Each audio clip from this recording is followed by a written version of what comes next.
I realize I'm supposed to be punching a door right now, but I just had like a panicky uh, toothache thing going on because my teeth are like a mess.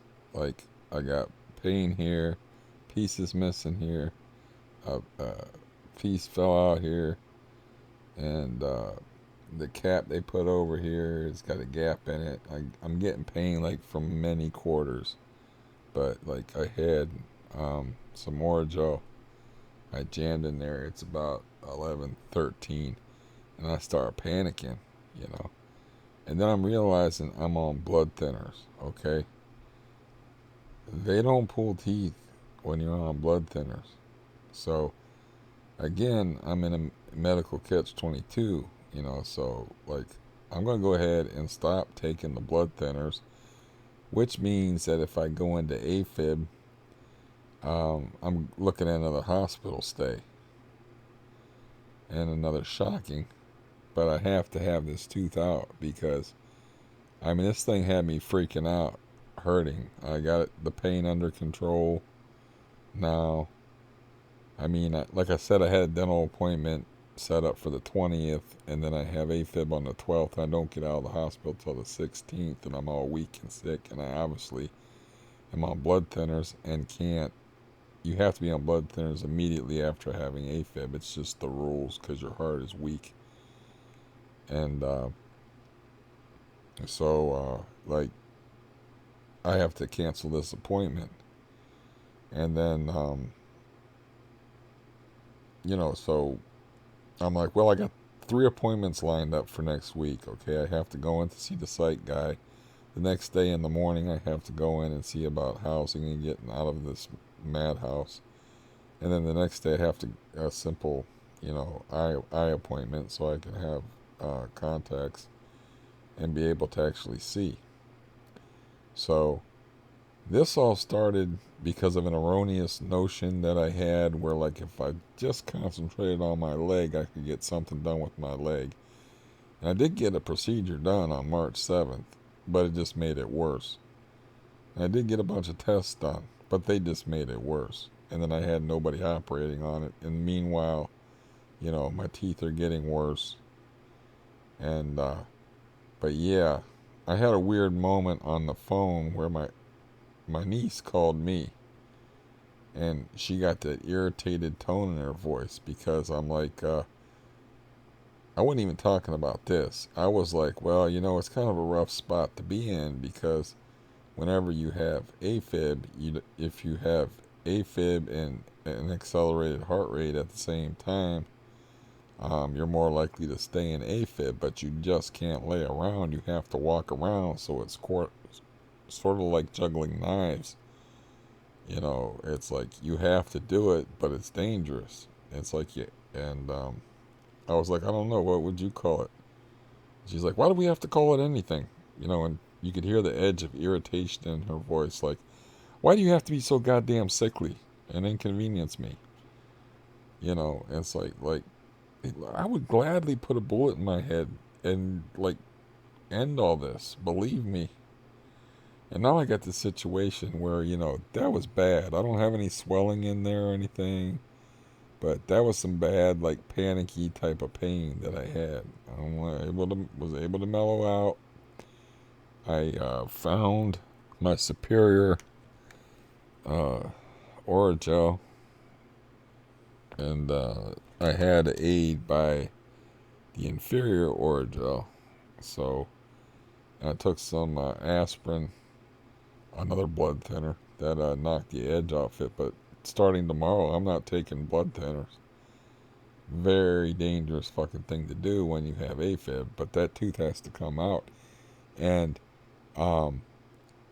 if I don't stop taking blood thinners, and if I don't lie to the dentist, I have to go to an oral surgeon and get it done at an oral surgeon because they have to stitch it up and everything. And they have to take precautions if your blood's thin because the amount of bleeding, they got to get that bleeding stopped. And this dentist is one that I go to currently is one that already refused to pull a necrotic tooth because it had a curved root and sent me to guy in Cleveland at the Metro Hospital, and it took forever to get that thing out of there. Like literally 13 months to get a necrotic tooth out of my head. Now I got my niece's dentist, but the odds of them taking my insurance are extremely low. She said she had a problem, and they set her up with oral surgeon the next goddamn day. I was like, wow, I want that dentist. You know, that's amazing. But, you know, she works for a living and she makes a lot of money, and I don't know what kind of dental plan she has. So I have to go to the poor people's dentist, and I have to lie to them about being on blood thinners and not even mention the fact that I had AFib when I fill out the papers. You know, just tell them like, well, I've been having a rough time to get the tooth pulled. You know, and I don't know how long I have to be off blood thinners. I'm just gonna have to take that chance because I can't have a toothache. Okay. I mean, I don't understand if I can impress upon you the pressure that I'm under, because you know CRPS is so damn weird, and I have so many other problems that I don't like to talk about associated with it, of an excretory nature. And you know, I can't walk hardly without falling down. I got a Baker's cyst in my knee. I got CRPS. I just come out of the hospital with AFib arrhythmia. I'm just trying to chill and you know, keep my heart in rhythm. And but now I got this tooth thing, and I got this Catch-22 with the blood thinners where your blood is thinned. They're not gonna fuck with your teeth at a dentist. So I'm gonna stop taking the blood thinners, which puts me at risk of stroke and death. You know, but I've been there before.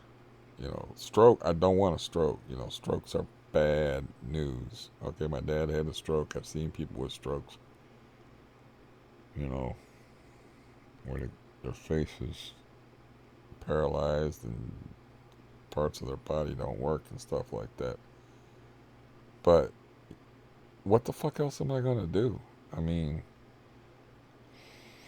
just sit there with a freaking ice bag on my face, and, you know, I can't keep, I'm supposed to be keeping on blood thinners for like ever. So I have to do it this way, you know. I've lied to doctors like a million times, and I've manipulated uh, doctors like a million times. They'll just be like a million and one. But this is some dicey shit that I'm going to be doing. And I'm just trying, you know, I'm just trying to get through the night and hoping when I wake up tomorrow that my face ain't blown up. And that, you know, because, I mean, there's very few people can handle tooth pain. Like, I had a lady come in here, and she was only supposed to be here for like 15 minutes. But I was telling her all my stories, like my machete story, and what my living circumstances are like, and all this stuff. And she was tired as hell, but she was fascinated at least for like a half an hour. I had her attention really good for like a half an hour. And she was smart too. I mean, she was very smart, and you know, so I didn't have to like explain a lot of things. And she's like, I think I'm gonna go take a nap, she said, after all that. And I said, the truth of the matter is, her name was Shannon. I said, the truth of the matter is, Shannon, that's like 65 to 75% of the story. She said, well, you've been living here a long time. And I said, no, that's 65 to 75% of the story since the meth trade opened up last summer. And she's like, oh, Jesus. You know, then I better get out of here. And so, yeah. You talk about anxiety, you know, it's like toothache for me is like, and then I'm on a blood thinner, and that means, you know, I got poor people insurance, which means that um, if I get if I go there, they're gonna be like, well, we're gonna have an oral cert. You can't. We're not gonna pull your tooth with you on blood thinners, man. They tell you not to even take aspirin before you go to the dentist, right? I'm on Xarelto, and I'm like, I'm just gonna stop taking it tomorrow, and just hope for the best, and maybe set up an appointment in a week or so. Maybe do some research on it, to how long that takes to get out of your system. Because maybe I stopped taking Xarelto and maybe they yanked the tooth and they're like, we can't get the bleeding to stop. You know. So yeah, this is good. This is fun. You know, I just got out of the hospital and got my heart shocked, and on the 16th, we are on the 2nd of October, so it's like what what is that? 2 weeks and a couple of days ago. You know, I'm getting my heart shocked, and I'm getting a alien tube forced down my throat. It's like, this is a lot of stuff to deal with. You know, didn't even bring up the war vet situation or living in the building. You know, I'm just was talking about my physical thing, but my living circumstances bad as well. You know, and I'm trying to improve that, and it's like juggling knives, like I said. And then my family gets irritated with me. I turned off my phone. I was like, I don't want to hear from nobody. I don't, you know, I thought my brother might call, and I was like, that's the last fucking thing I need, is to be irritated again by family. It's like they're mad at me because I'm fucked up. It's like with my sister, 12, 27, 17. It's like, enough with your sick ass already.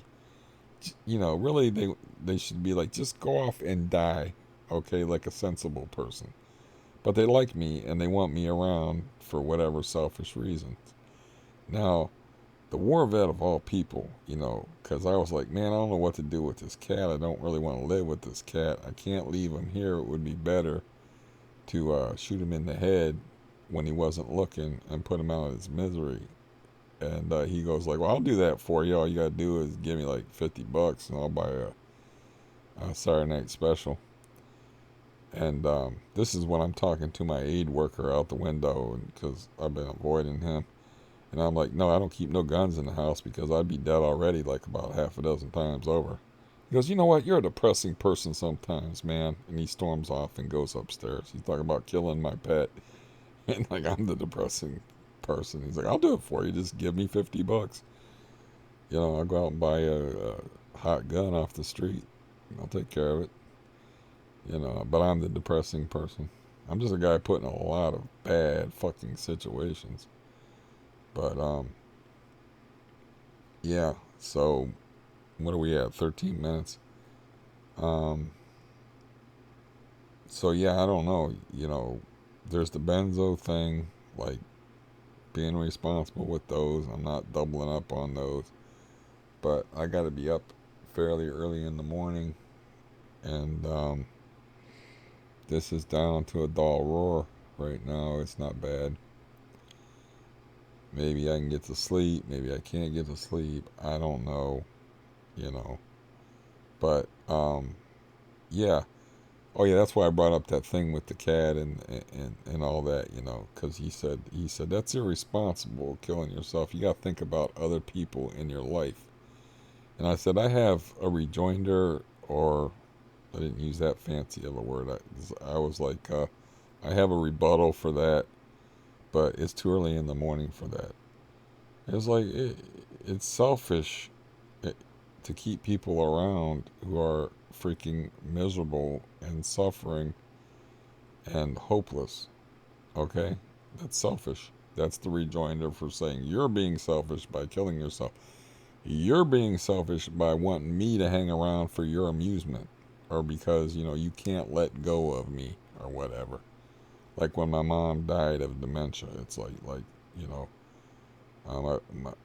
my brother once said that he wished she was still alive so he could have some purpose. So I was like, that is the most selfish thing I ever fucking heard.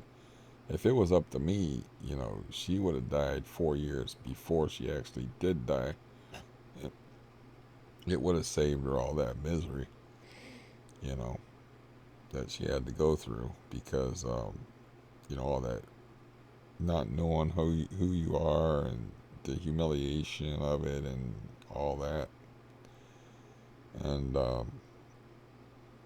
yeah, I made that promise to myself that I'm going to try to hang in there. But you know what? This universe just seems to want to make it think, keeps throwing things my way that, I mean, this is a fucked up situation. It's like I got to be on blood thinners for my AFib, but I can't be on blood thinners to get a tooth pulled that is uh, on borderline. It's like working up to that unbearable pain to where you're like, just kill me type pain.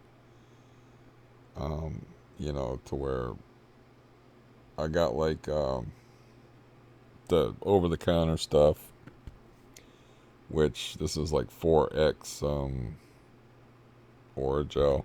I got an aid coming over. If I can wake up and go, if I can go to sleep and wake up, that's all I'm gonna do is like go get me a couple of tubes of that and get some money out of the bank, and or maybe just go get me a couple of tubes of that. I mean, I don't know. I'll make a list or something. I don't know.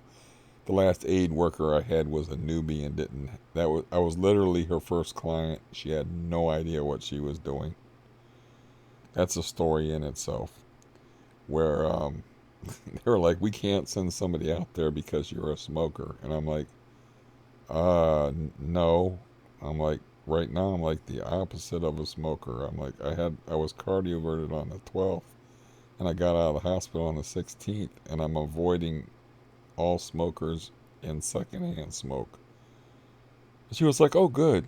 I was laughing to myself. I was like, I just told her like, I got had a heart AFib and a heart episode and got cardio averted, and she was happy about it because good. So that was funny. And so they sent somebody out there, and I was like, "So you're allergic to smoking, huh?" She's like, "What?" And I'm like, "Well, that's what they said. Is they said they didn't want to send nobody out there because I was a smoker." So that's why I'm out on the porch, like at the very end of the porch to meet you.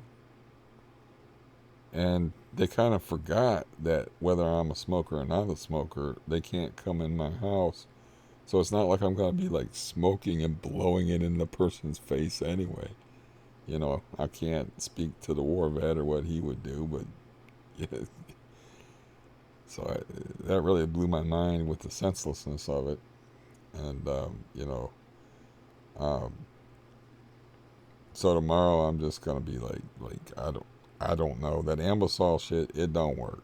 Period. It's a waste of money. The Oragel stuff, it'll give you some relief, but if you eat too much of it, it there's a condition that you can get from it, which sounds very bad for me and my situation. It has a name for it. It's on the box probably though, and not on here. But basically, it means it reduces the amount of oxygen in your blood.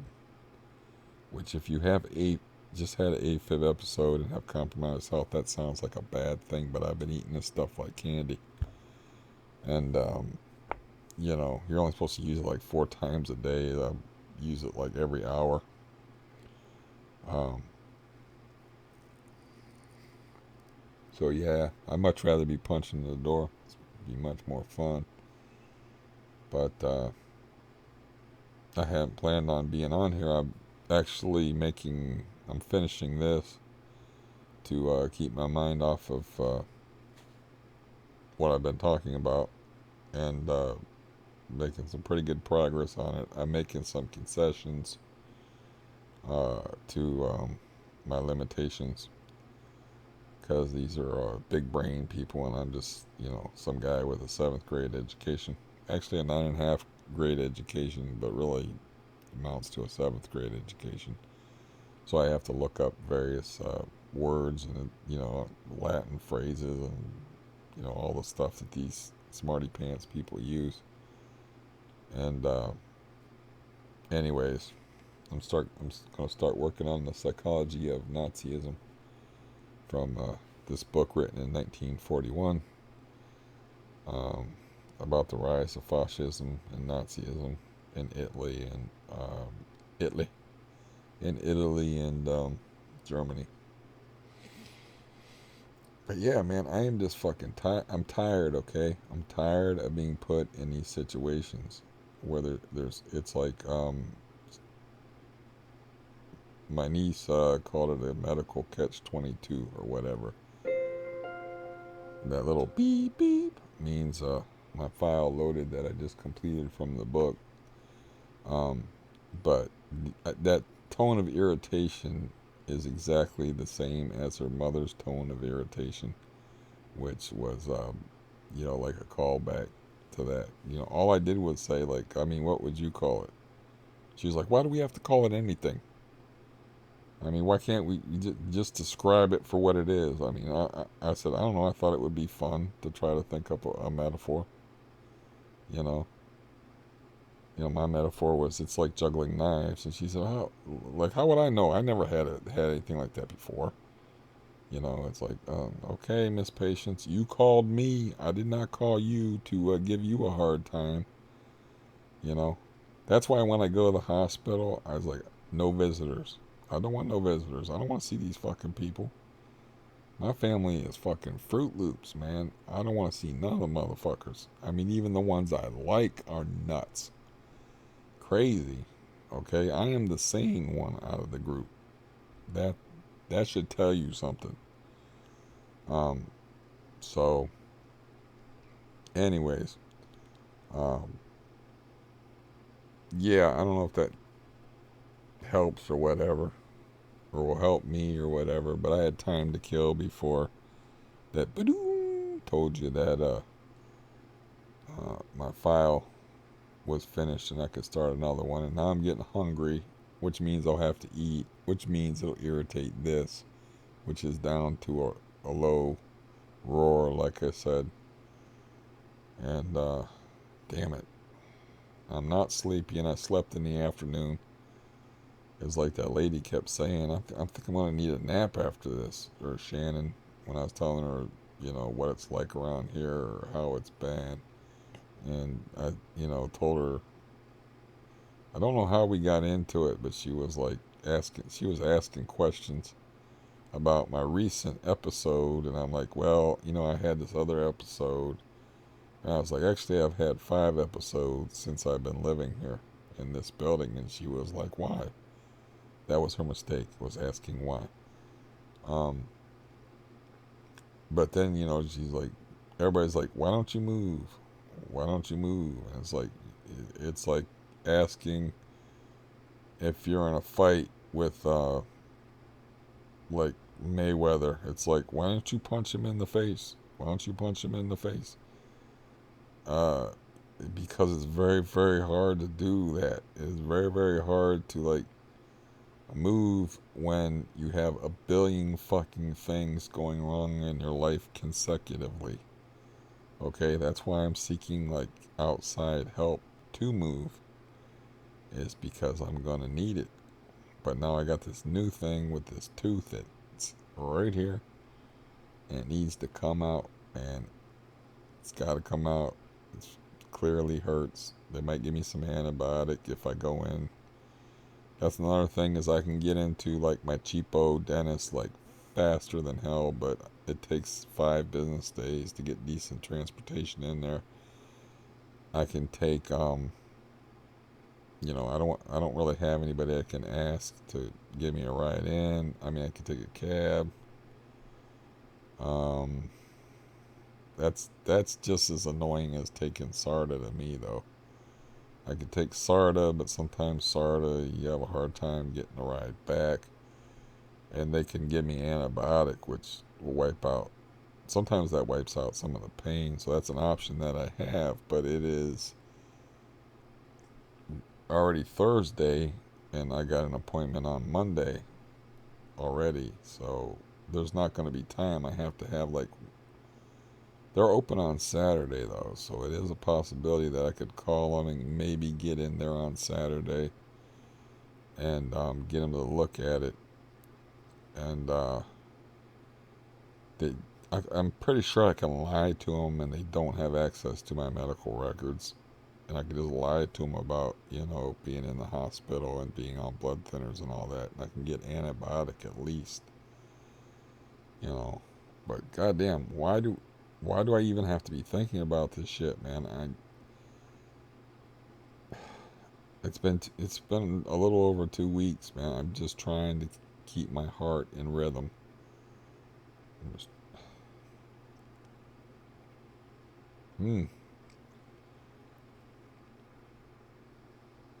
what exactly is it about me that I mean, what am I doing wrong here? I mean, I think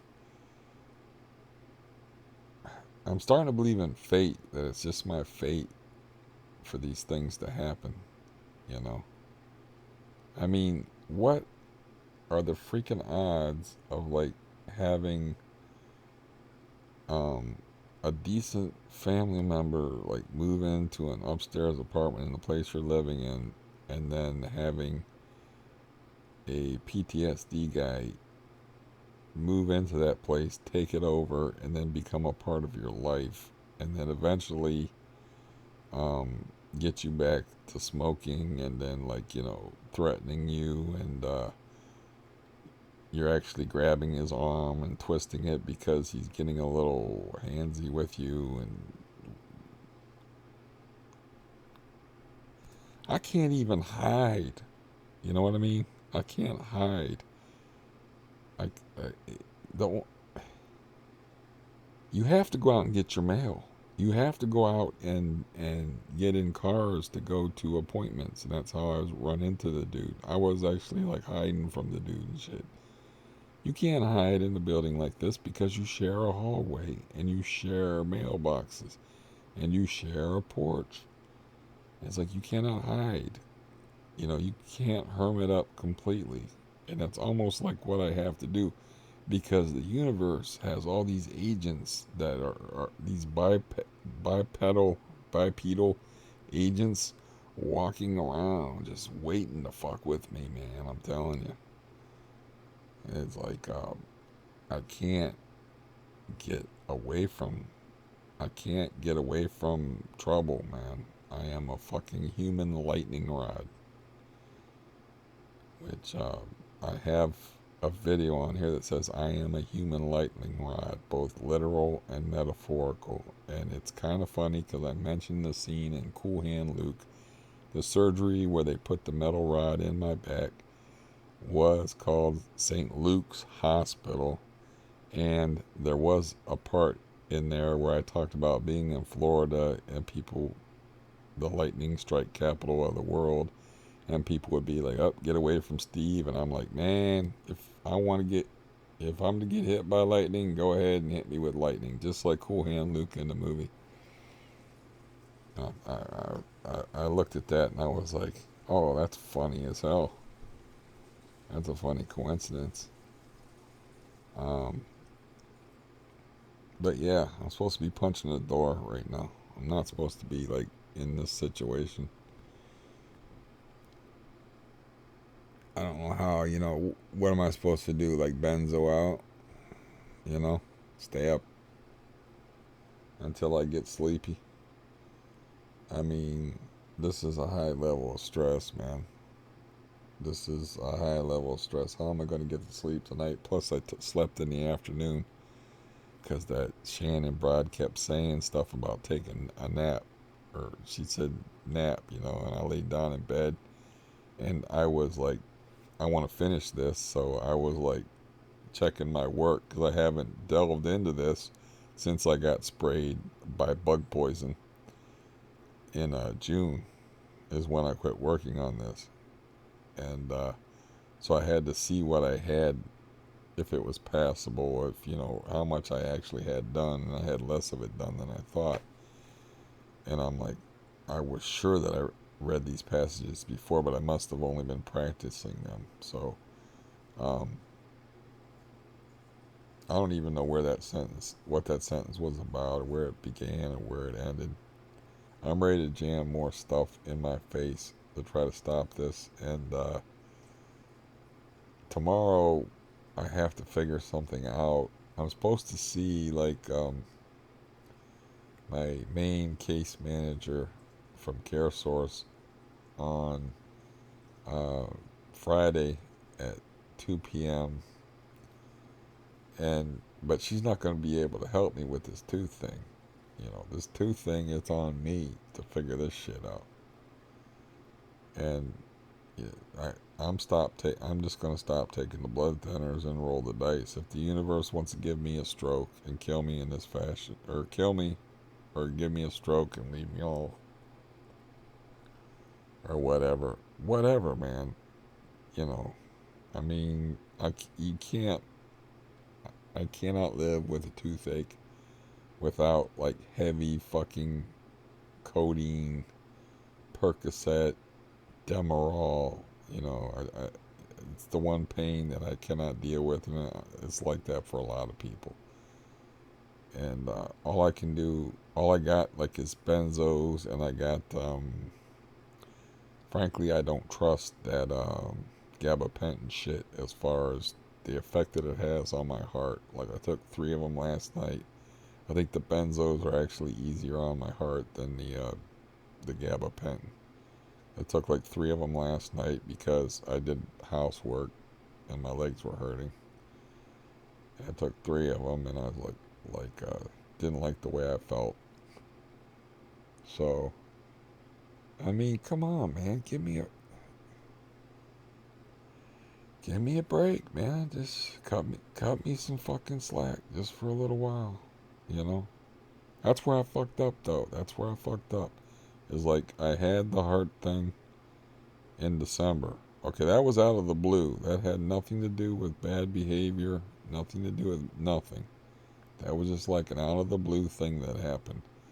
I mean, I was still on Xanax at the time. I had just gotten a prescription for Valium to switch over to Valium on the 3rd. And then on the 5th, I had a dental appointment. I was under some stress. And rather than, the stress of a dental appointment, I seemed to prefer going to the emergency room and getting knocked out and getting shocked, getting cardioverted. Because I had AFib and I actually called the dentist. That's the last time I talked to the dentist, was like, you know, I got other plans today. Can't come in, and I can't come in. And I'm sorry for the late notice, you know. And she called me back, like, the actual dentist I go to see called me back twice, once asking about my welfare, and I'm like, well, really, she's like, heard you had like a heart thing, and I'm like, yeah. And she's like, well, I hope you're all right, it's like, it wasn't really about that. It was like, but we have your case here, and we're just waiting for you to come back. We want you as a patient. And then she called again, like later on in a couple of weeks, and then I'm like, no, I'm dealing with my leg, man. I'm dealing with the hideous toothache like pain in my knee from the Baker cyst thing, which I got absolutely nothing done with. And I'm like, I'm dealing with one thing at a time here, taking care of my heart. I got depressed because it's like butting my head up against the wall trying to get anything done with that knee, and that, man, I neglected my teeth. And pieces of my teeth started to like fall out where they patched them up. And so I finally made a dental appointment, which I couldn't make because I went back into AFib. I mean, yeah.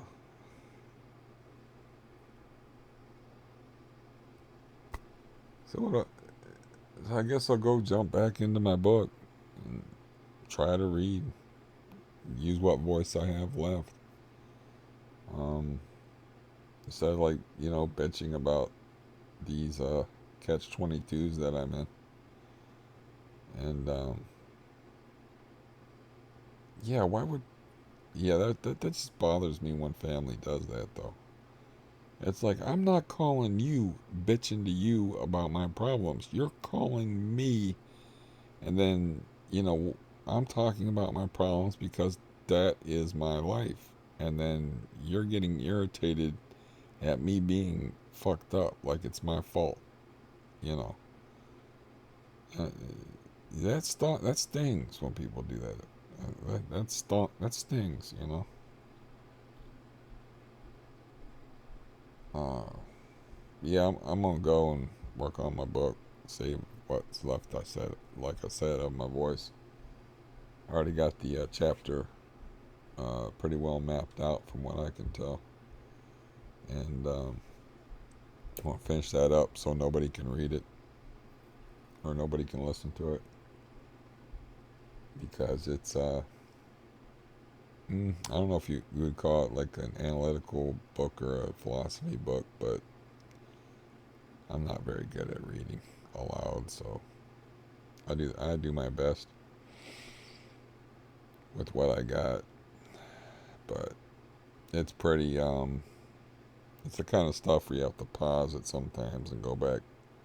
Or if you're reading it, you have to go back and read it and think about it, you know, type stuff. And like, okay, and it's kind of deep stuff. And yeah, I'll go do that. But motherfucker, I mean, I've stopped taking my blood thinner. That's the only thing I can think to do is to stop taking the blood thinners. Because this lady told me today, she was like, well, what they'll probably do is they'll send you to an oral surgeon. And I'll be like, I can get in there, and like I said, and I can get the antibiotics, man. And I can try to lie my ass off and get this tooth out. And but I have to check. You know, I don't want to go in there and like we can't stop the bleeding and you know bleed to death from a tooth or something like that or whatever. They'll just probably have to put some stitches in it or something. I don't know. I'm not sure what to do in this situation. And it's not the kind of situation you can ask medical advice about because, you know, it's not going to be helpful. Like sometimes you have to lie to get by when it comes to doctors and medicine. It's just the way it is. It's like it's. I have to look up and see how long it takes. Like after you're off of Xarelto for your blood, you know, for your blood to thicken up, so you get something like that done. In the meantime, though, this thing already hurts like a bitch, and you know, there's no reason to think that it's not just going to keep getting worse and worse because that's how it works. Uh, whew, yeah,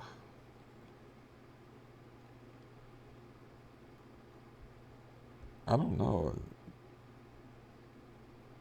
I'm telling you, man, it's just like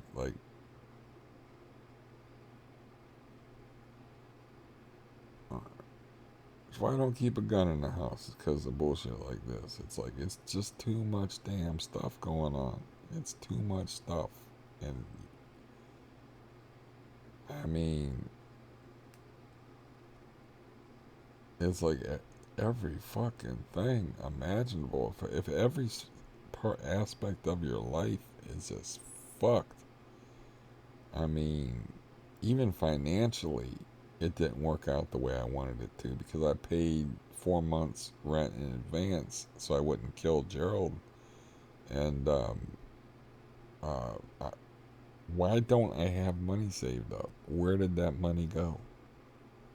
Okay, I know some of it went into I invested in sports cards, but I couldn't have spent all my money on sports cards. It's like, what happened there? You know, how careless have I been? I don't know. You know, I got 1 month left of free rent, so I'm trying to think of like put it on the scale like bad and good. And it's like the good is like okay, I have money. I have a place to stay. I have food. I may not be able to eat the food. I might not be able to eat the food, but um, but then like CRPS leg they won't operate it on medical Catch-22's, two of them, two separate ones, AFibs. Still have to work the heart and walk around. I'm just walking around in a circle in my living room for 20 to 25 minutes to try to strengthen my heart, and with a walker to make sure I don't fall. And then I'm falling, if I'm not careful. Um, and then now I got a new thing going on where I'm on blood thinners but need a tooth pulled. And an oral surgeon usually does that, but an appointment to get an oral surgeon can take like 2 months. So what the fuck am I supposed to do in the meantime? So it's my plan, man. No blood thinners. Get the tooth pulled maybe 10 days from now. I mean, try to gather some information about it, but it's just a lot of stuff, man. And that's why I'm like I would gladly opt out of this. I don't have no fear of death, man. I would gladly opt out of this, man. It's like, because, after a while, I can take a fucking hint. And after a while, man, you realize it ain't gonna stop. It's gonna get worse, man. I'm 51 years old. I got all these health problems already. It's just gonna get worse. And I ain't lucky to begin with, man. I got crackheads living up above me. Okay. Um, I, I, you know all the stories. I mean, I am withdrawing from Xanax, which makes you edgy as fuck, and a brontosaurus moves in above me in the form of a woman with fibromyalgia who just stomps all the fucking time. And then, like, as of almost for a full year now, I just live in my bedroom. I don't even deal with being out of my bedroom, except for if I have to go to the bathroom or I have to get a meal or I have to get the mail or go outside or something. I don't even fucking deal with. I just live here because this is kind of a sound barrier, and I can have a fan or something on the background to block out the fucking noise. I didn't know she was a crackhead until the other guy who did 6 months rehab for cocaine moved in and got really irritated because it woke up his cocaine demon. And, so I'm already living in the projects. That's like why I don't mind it. If I end up moving into the projects, I don't mind it. I'm already in the projects without the bunkered concrete walls and the security doors. Because I do have expensive shit in here that I have to worry about getting stolen. And crack is crack. Okay? But that's just one catastrophe after a damn another. I mean, it would wear anybody down. Um,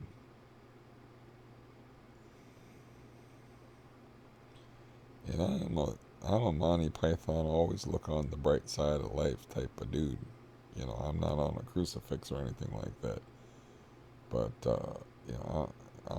I'm a pretty optimistic motherfucker to hang in there this long, even to hang in with CRPS from here down, and all that entails, some of which I don't like to talk about because I consider it impolite. Even to hang in there for 33 years with that, and to have the family that I have, which is kind of a train wreck, to be honest. Well-meaning, good people, a lot of them, but kind of a train wreck. I And then, like, I wonder if he got, today's Wednesday, so I wonder if he got the $300 for the boat. I never asked him. But I had the window prop open for the cat, and he, like, put my mail in the window on the table, which I'm like, man, why are you fucking with my mail? Thinking to myself, but I'm like, eh. Because I've been getting my cat to come in, and now he wants to chill in the house, which I don't even want the cat. I don't want a house cat. I mean, it's just more stuff to deal with, and I don't like waking up to the smell of cat shit. And he's not good about covering up his stuff. Okay, and I do have a door, and the rest of the place is like a hallway. So it's not fun to start out the day thinking about coffee and getting a nose full of cat shit. You know, and that's probably what I'm going to be looking at. And like this is the only neighborhood he's ever known. He's an outside cat, and if I take him into like the projects and I don't get a first floor apartment where I can let him outside, um, he's just gonna be stuck in the house with me 24/7. I expressed this problem to my niece, and she said, "Well, there's some of those places have trees that he can climb down to out the window." I'm like, maybe I can throw like a rope ladder. Maybe I can just let him sit in the window, or like make something for him to crawl down so he can get outside, because he's like, he remembers being a house cat now, but it took me a long time to coax him to get him in the house, and now I kind of like have to chase him out at night. Matter of fact, what I have to do tomorrow is I have to get stuff for my tooth. I don't know what's the most effective thing. So far, that one thing has been, and I have to get cat litter because I'm using pine straw stuff, which doesn't work. And he already peed on my couch, but that couch has been peed on a million times by the other white cat, so it's staying here anyway. My little love seat, not the bigger couch. Um, nobody sits on that anyway, because I won't let them, because it's been peed on a million times. But it's just, yeah, it's just too much stuff at once, man. And yeah, but I did make a promise to myself that I would hang in there, which the universe is trying to make me break. This is trying to break me. I don't know why. But yeah, no blood thinners tomorrow, and no blood thinners for a week, and then maybe if this will hold off for a week, I can go in and get it yanked. And I have almost no chewing surfaces, and I have to ride without blood thinners, which means if I have another case of AFib, they're gonna be like, "Why aren't you taking your blood thinners?" And it's like, I can't ask medical people for advice about this because, they're just gonna tell me take your blood thinners. They're gonna tell me what they always tell you is like, what the cops always tell you is you should have called us. You should have done what we said. Blah blah blah. It's the same thing with medical people. It's like, well, you should go to your dentist. You should follow their directions. You should wait 2 months with a fucking abscess tooth in agony, and uh, get it pulled out. And fuck. That's the decision I'm making though. It's like just I'm risking. It's a risk, man. It's not that much of a risk. I'll go into AFib and they'll throw me back in the hospital. And maybe the hospital has a dental. Um, it didn't even have Ambisol in it though, Altman. So it definitely doesn't have a dental facility. But they'll maybe give me some. Probably won't even give me some painkillers for it. So I'll have to do it my way, which is risky. And this video's longer than it needs to be. You get the gist of it. So yeah. Yeah, anytime you want to have a fun time and some yucks and laughs, man, I am your guy. So Get back to work. Talk to you later, and I'm gonna load up my tooth with that shit because it is starting to hurt again. And probably end up taking 2 Valium, or maybe even 3 to get to sleep. I don't fucking know. Um, this is not a tenable situation. It's not a situation I can work with. And yeah, I'm sure this made you feel like, this helped your anxiety a lot. It's like, yeah, hearing this, man. But you can always be like, man, at least I ain't that motherfucker.